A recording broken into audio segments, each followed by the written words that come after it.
معلوم نہیں کہ اسلام کا قلعہ کہلانے والے ملک کے حکمرانوں نے اور لیڈر ہونے کا دعویٰ کرنے والوں نے کبھی لیڈر کی خصوصیات میں کچھ پڑھا یا سیکھا بھی نہیں، یا پھر کبھی اس درے نایاب کے بارے میں کچھ پڑھا نہیں۔ ہر سال اپنی روحانی بیٹریاں چارج کروانے مکہ کا قصد کرنے والے، کعبہ کے چھت پر نماز پڑھنے والے، در کعبہ کو اپنے لیے کھلوانے والے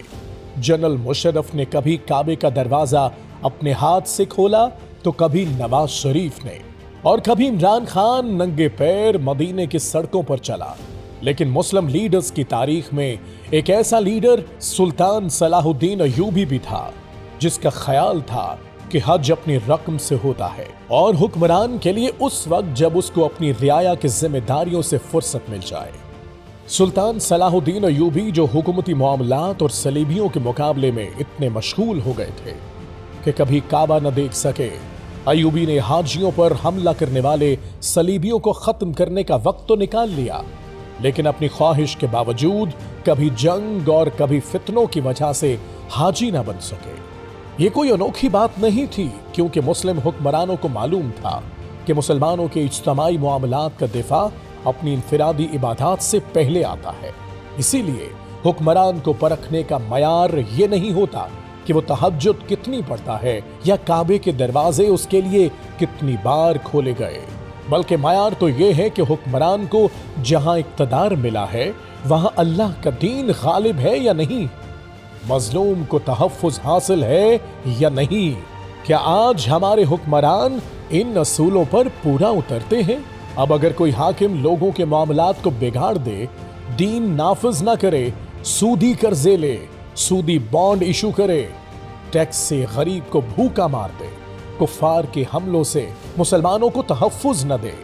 کشمیریوں کو بھارت کے رحم و کرم پر چھوڑ دے اور مسجد اقصی کو یہودی قبضے میں اور حج پر حج کرے، حاجیوں کو زمزم پلاتا رہے، رات بھر تہجد وہ بھی مسجد نبوی میں پڑھتا رہے، تو بھی اس نے خیر نہیں کیا، اس نے اجر نہیں کمایا، اور وہ اچھا حکمران نہیں بلکہ نااہل حکمران کہلائے گا۔ ہمارے حکمران شاید یہ بھی بھول گئے ہیں کہ حج کے اخراجات اپنی جیب سے دینے ہوتے ہیں، یا پھر وہ اس خوش فہمی کا شکار ہو گئے کہ ان کو رعایا کی تمام ذمہ داریوں سے فرصت مل گئی ہے، زکوٰۃ ان پر لاگو نہیں ہوتی۔ صلاح الدین کے پاس نہ کبھی مال اکٹھا ہو پایا، نہ ہی اس کی ذمہ داریوں نے اسے مہلت دی۔ حج کی خواہش ہی رہی اور حیات موت کی آغوش میں جا سوئی۔ اپنے حصے کی تمام دولت صدقات میں بانٹنے کے بعد اس مرد حر کے پاس کبھی اتنا بچا ہی نہیں کہ زکوٰۃ لاگو ہو سکے۔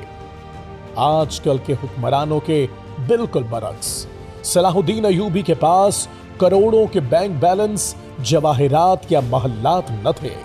ہلال نو کی درانتی سے فصل صلیبی کو کاٹنے والا مرد مجاہد، مصر، شام اور فلسطین کا سلطان، جس کے قدموں میں سلطنت کے خزانے تھے، لیکن اسے جو کفن پہنایا گیا وہ قاضی بہاؤالدین شداد، قاضی فضل ابن زکی نے در پردہ پیسے جمع کر کے خریدا تھا۔ تاریخ شاہد ہے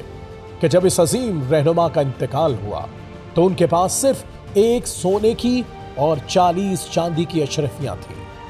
نیک دل بہادر فاتح نے اپنی تمام دولت اپنی زندگی میں ہی غربا میں تقسیم کر دی تھی۔ کیا آج ہمارے حکمران اپنی تمام دھن دولت غربا میں تقسیم کر کے نسلی اور اصلی حکمران ہونے کا ثبوت دے سکتے ہیں؟ سپر پاور کے طاقتور حکمران کے پاس تو تمام عمر اتنا وقت بھی نہ تھا جتنا ہماری جان و مال کے ذمہ داروں کے پاس ہر سال ہوتا ہے۔ یقیناً ہمارے مسائل بہت کم ہوں گے، ہمارے یہاں دودھ اور شہد کی نہریں رواں ہوں گی، لوگ خوش باش اور مامون ہوں گے، راوی چین لکھتا ہوگا، روزگار وافر ہوگا، عزت اور آبرو محفوظ ہوگی،